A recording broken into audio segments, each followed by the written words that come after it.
Greetings. My name is Kelly Powell, and I'm an advisor at South Plains College at the Lubbock Downtown campus, and I'm here to talk to you today about time management. So, this is what most college students think college looks like, where you have a social life, good grades, and enough sleep, and these are the only things that you can choose from, and you have to sacrifice one of these to be successful. In actuality, college time management actually looks like this, where your ultimate goal is to get this degree, and all of these things are contributing factors to you achieving that degree, and they're all equally important. We have to work because we have to pay our bills, we have to eat, we have to have pay our rent, we have to buy those textbooks. Sleep is actually critically important to achieving the degree. Sleep is where we process things from short-term memory into long-term memory. And so this is key. If you're not getting enough sleep, you're not going to retain that information for long-term memory. Of course, we have to study and get good grades.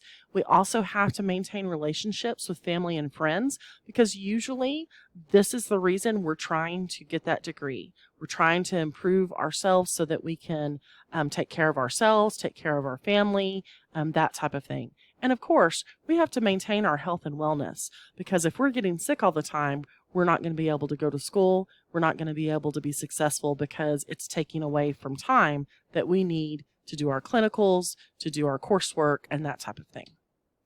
But why are we actually doing all of this? It's not about the degree. Most of y'all are not here just to go to school.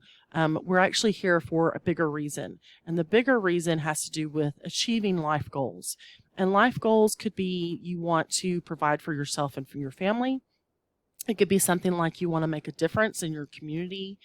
It could be like you just want to have a different life. Maybe your goal is to travel. Maybe your goal is to move. But ultimately, your degree is to achieve a bigger overall life goal. And that's why we're actually here. The reason this is important is when we talk about time management, most people think we're talking about how we put things on a piece of paper and schedule things. And yes, that is the mechanical and logistical part of it, but really time management is about prioritizing things. And how do you make a decision when you have A and B and you only have time to do one thing? How do we determine what is the most important thing? And so ultimately, it's about prioritizing. And so when we talk about time management, anything that is important to you should have a time associated with it. And you should actually schedule that.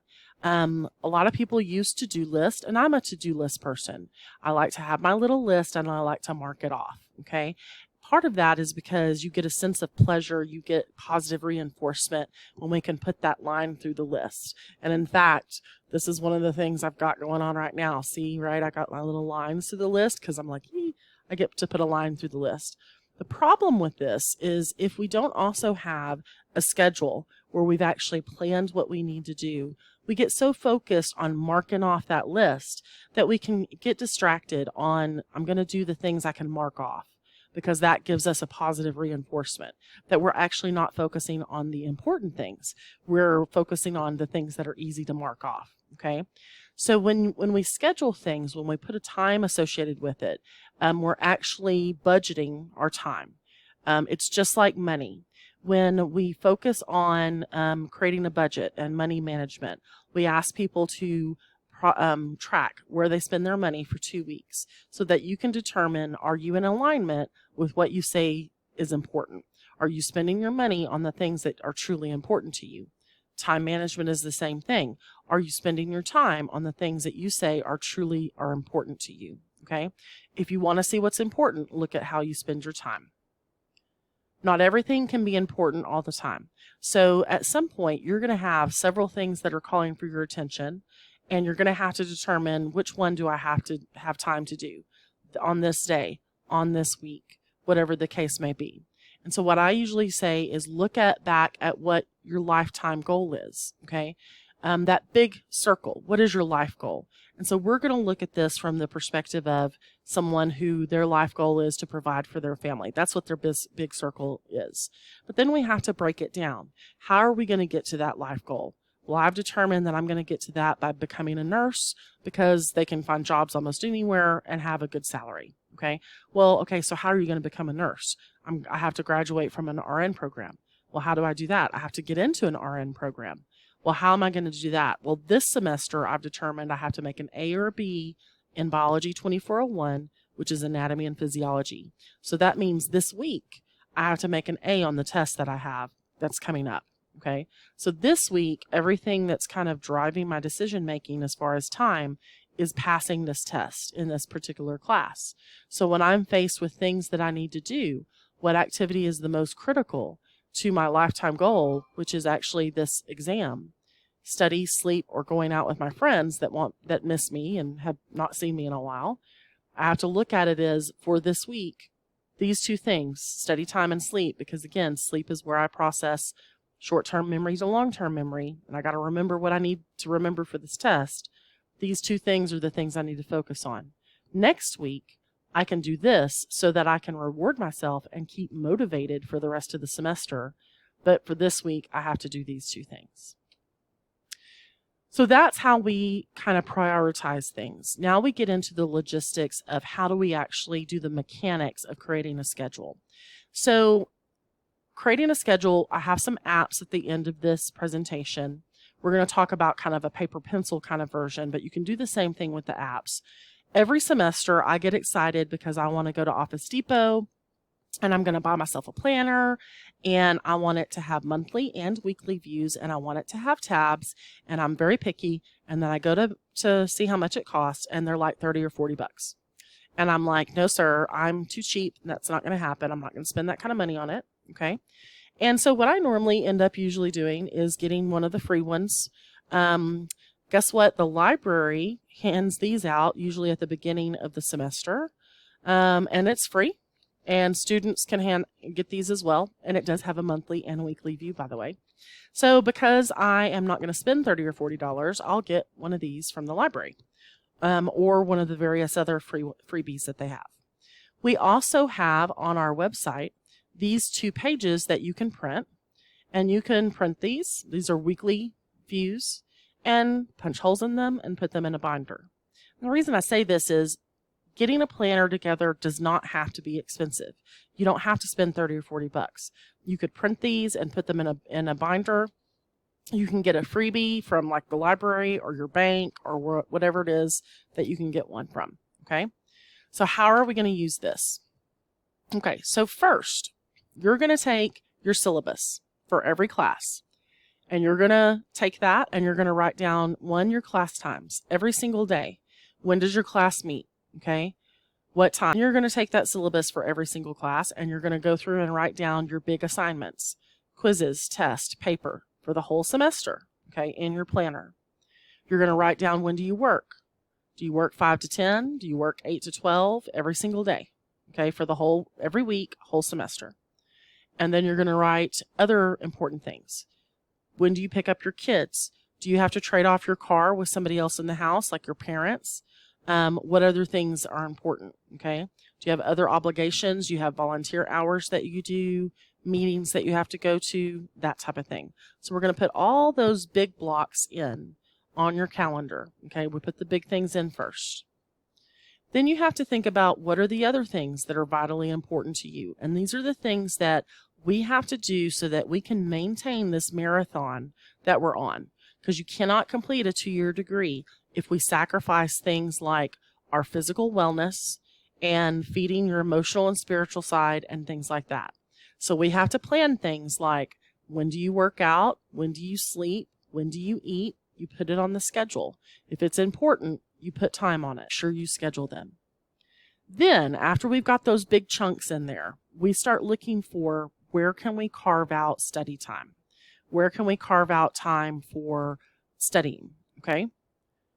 Okay. And remember, the rule of thumb at the college level is, for every credit hour you register for, you're supposed to study 3 hours outside of class. Okay. So if you take 12 hours, multiply by 3, you're supposed to be studying 36 hours a week. Okay. And that's where we start. If we're struggling, we have to increase that time. Now, that doesn't mean we have to do it all in one big block. You can have small, frequent blocks. In fact, it's better because your brain's a lazy thing. It doesn't want to study for 4 hours. Usually your brain only wants to study for 50 minutes at a time. But we can have very impactful study time in 10-minute blocks, 15-minute blocks, 30-minute blocks. So in the ideal world, this is where we would study. You would have preview before every class, 10 to 30 minutes. You would have review after every class, 10 to 30 minutes. This is actually pretty critical. When they study cognition, what they find is if you review something within an hour of hearing it, you're going to remember 90% more than an hour later. So the longer you wait before you review, you remember less information.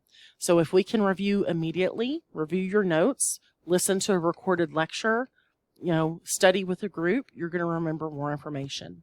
You need intensive study for each class and then a weekly review for each class. So ultimately, your calendar is going to look something like this, okay? Use color if color speaks to you, if it makes it talk to you, use color. But you're going to plan your big classes. So we have class time planned, we have sleep planned, we have family time planned, we have the weekly review planned. You have your 15-minute preview, your 10-minute review, your preview for history, your intensive study times, okay? Now, once you do that, you need to then go back and see, did I plan enough study time, okay?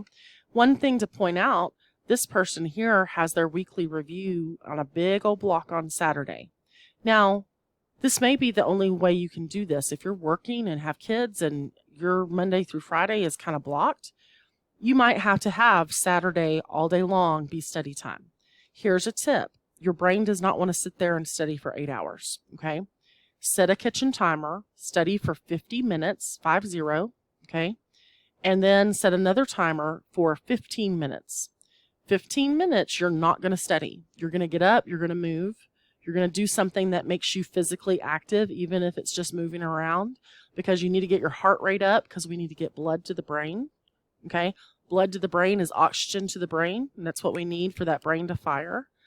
I used to do laundry, okay? You got to take it from the washer to the dryer. You got to fold it. You got to hang it. You got to move around a little bit.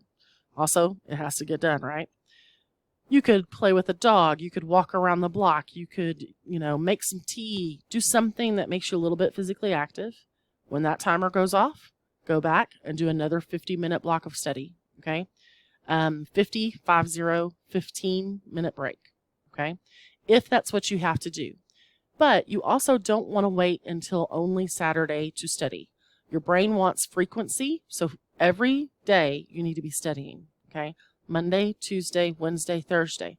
Even if it's only 30-minute, 15-minute, 10-minute blocks, but we have to carve out these little pieces of time in our schedule as much as possible, okay? Now, when we're talking about major events, we need to plan backwards, okay? This is something I actually learned as a grant writer when I wrote grants. You can't write a 100-page, $5 million grant the night before. Not a good thing. But let's talk about it for like a research paper. You also don't want to write that the night before either. So this is something that you need to be thinking about, and this will actually be something that will be helpful. So we're going to use this as an example. I have a research paper due in December. In my planner, I'm actually going to plan this way. I'm going to take that big date, December 1. I'm going to write it down. And then I'm going to plan backwards. What do I need to do to reach that goal? Okay? If I'm writing a paper December 1, I can't start it, November 25th, right? I have to choose a topic. When am I going to get that done? Okay, I probably need to do that in October. I'm going to discuss that topic with the instructor, probably October 26th, because I want to make sure that I'm on target with my topic, that it's correct, that it's in alignment with what the assignment is. I'm going to research my topic November the 4th, so I'm going to get into the library. I'm going to get all my sources. I'm going to be researching. I'm going to have my outline done. I'm going to discuss that outline and ideas with the instructor November 5th through the 11th so that I know I'm still on target. I'm going to write the 12th through the 20th, okay? That way, here's my thing is, I'm going to finalize my paper the 23rd through the 24th because I do not write on Thanksgiving. Kelly does not work on Thanksgiving. Thanksgiving is family time, okay? And I'm going to plan where I'm planning my family time. So I want to be done before Thanksgiving, right?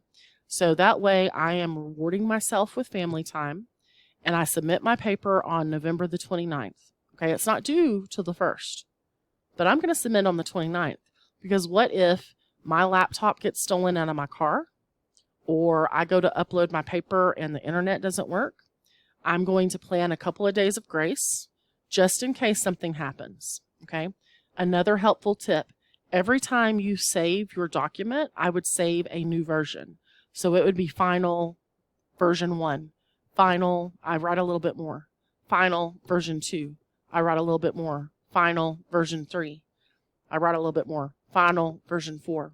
And I would save it in multiple places. I would save it on my laptop and probably in the cloud, because one of those files gets corrupted. This happened to a student of mine just this spring. His assignment was not on his USB drive when he went to upload it when it was due. It was gone. It was corrupted. It was gone. So if you don't have it saved multiple places, you're just kind of out of luck. Also, if you accidentally messed up one of your versions, you can refer back to a previous version and not have to recreate the whole thing. Okay, so that's just a tip. Okay. The other thing is you can create a semester on a page where you have all of your deadlines on one page. These are for major things. Don't use the dates that are on this form. As you can see, this is from fall of 2017. Then you can post this somewhere where you see it all the time, like your fridge, your bathroom mirror, at the front of your planner. It's kind of a quick and easy thing to see. Also, if you live with friends or family, they can also see what's going on in your life at that time. The other thing is schedules are useless unless you use them. So you need to review them at the start of each day. You need to review what you have going on that day. You need to look at the rest of the week. You need to prioritize what has to be done that day. At the end of each day, you need to see what else is going on for the rest of the week. What do you have in store for the next day? Do you need to take anything for class? Do you need to have anything ready? And then you also need to look at the week ahead. On Saturday, you need to look at what's going on for the rest of the week. The last thing you want to do is Sunday, at midnight, look at your schedule and find out you have something major. If you do that on Saturday, if you look at your calendar for the following week on Saturday and you turn the page and you're like, oh my gosh, I have something huge done, hopefully that gives you Saturday and Sunday to pull something together if you had to do that. Be honest with yourself about how you spend your time. Okay, do what you're doing when you're doing it. When you're studying math, you don't worry about biology. You can't do anything about it at that time. Also, remove distraction from the task at hand. We have some quotes here about how people waste time on social media.